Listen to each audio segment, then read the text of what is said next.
জাহান্নাম এক ভয়াবহ এবং রহস্যময় স্থান, যার গভীরতা এবং যন্ত্রণার বর্ণনা মানুষের কল্পনার অতীত। ১,০০০ কোটি বছর পর একজন পাপী ব্যক্তির মানসিক ও শারীরিক অবস্থা কেমন হতে পারে তা নিয়ে একটি কাল্পনিক কিন্তু তাত্ত্বিক চিত্রণ করা হল। ১,০০০ কোটি বছর অতিবাহিত হয়েছে। এই দীর্ঘ সময়ে পৃথিবীর সমস্ত ইতিহাস ধুলোয় মিশে গেছে। গ্যালাক্সিগুলো হয়তো ধ্বংস হয়ে গেছে, কিন্তু জাহান্নামের অতল গহ্বরে সময় থমকে আছে। এখানে ঘড়ি নেই, ক্যালেন্ডার নেই, আছে শুধু যন্ত্রণার অবিরাম পুনরাবৃত্তি। একজন ব্যক্তি, যার নাম আমরা ধরলাম আযাবপ্রাপ্ত, সে মাটির দিকে তাকিয়ে আছে। তার শরীর আগুনে পুড়ে কয়লা হয়ে গেছে, কিন্তু সে মরছে না। প্রতিবার চামড়া পুড়ে যাওয়ার পর তা আবার নতুন করে গজিয়ে উঠছে। আযাবপ্রাপ্তের স্বগতোক্তি: ১,০০০ কোটি বছর, নাকি মাত্র ১ সেকেন্ড? আমি ভুলে গেছি সূর্যের আলো কেমন ছিল। আমি ভুলে গেছি বৃষ্টির শব্দের শীতলতা। এখানে শুধু আগুনের গর্জন আর হাহাকার। শুরুতে আমি আর্তনাদ করতাম, সাহায্যের জন্য চিৎকার করতাম। এখন আমার কণ্ঠস্বরও পুড়ে ছাই হয়ে গেছে। আমার চোখের জল শুকিয়ে গেছে কোটি বছর আগে। ২. শারীরিক ও মানসিক রূপান্তর। জাহান্নামের শাস্তি শুধু আগুনের দহন নয়, বরং এক চরম একাকিত্ব এবং অবমাননা। ১,০০০ কোটি বছর পর শাস্তির ধরন আরও গভীর হয়। শরীর যখন বারবার পুনর্গঠিত হয়, তখন প্রতিটি স্নায়ু ব্যথার প্রতি আরও সংবেদনশীল হয়ে ওঠে।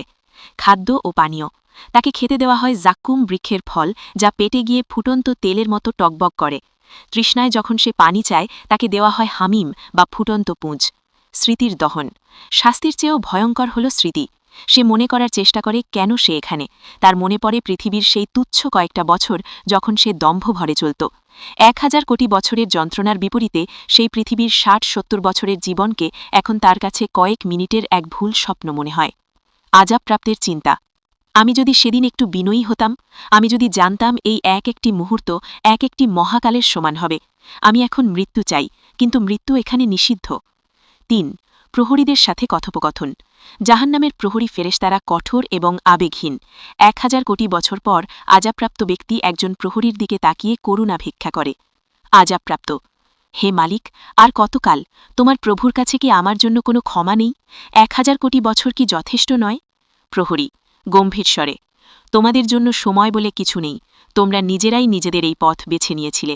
এখানে কেবল যন্ত্রণার বৃদ্ধি ঘটবে, কমবে না। ৪. অতল অন্ধকার ও একাকিত্ব। জাহান্নামের একটি স্তর হল জামহারির, যেখানে আগুনের বদলে আছে হাড় কাঁপানো তীব্র শীত। ১,০০০ কোটি বছর পর সে যখন আগুনের কুণ্ডলী থেকে নিক্ষিপ্ত হয় বরফের পাহাড়ে, তখন তার হাড়গুলো কাঁচের মতো ভেঙে চুরমার হয়ে যায়। সেখানে সে অন্য অপরাধীদের দেখতে পায়, কিন্তু কেউ কাউকে সাহায্য করতে পারে না। প্রত্যেকে নিজের যন্ত্রণায় মগ্ন। তাদের চেহারা চেনা যায় না। তারা এখন কেবল যন্ত্রণার এক একটি পিণ্ড। উপসংহার: অনন্তের পথে। ১,০০০ কোটি বছর কেবল একটি সংখ্যা মাত্র। জাহান্নামের বিচারে এটি একটি মুহূর্তেরও সমান নয়। যন্ত্রণার এই চক্র চলতেই থাকে। সেখানে আশা নেই, বিরতি নেই, আছে কেবল কর্মফলের এক অনন্ত প্রতিফলন। শেষ সংলাপ: আযাবপ্রাপ্তের বিলাপ। হায়, মাটি যদি আমাকে গ্রাস করে নিত! হায়, আমি যদি ধুলো হয়ে যেতাম! শিক্ষণীয় বার্তা: দ্য কোর মেসেজ। এই স্ক্রিপ্টটি আমাদের মনে করিয়ে দেয় যে মানুষের জীবন ক্ষণস্থায়ী, কিন্তু তার কর্মের প্রভাব চিরস্থায়ী। বিবেক এবং সঠিক পথে চলার গুরুত্ব অপরিসীম।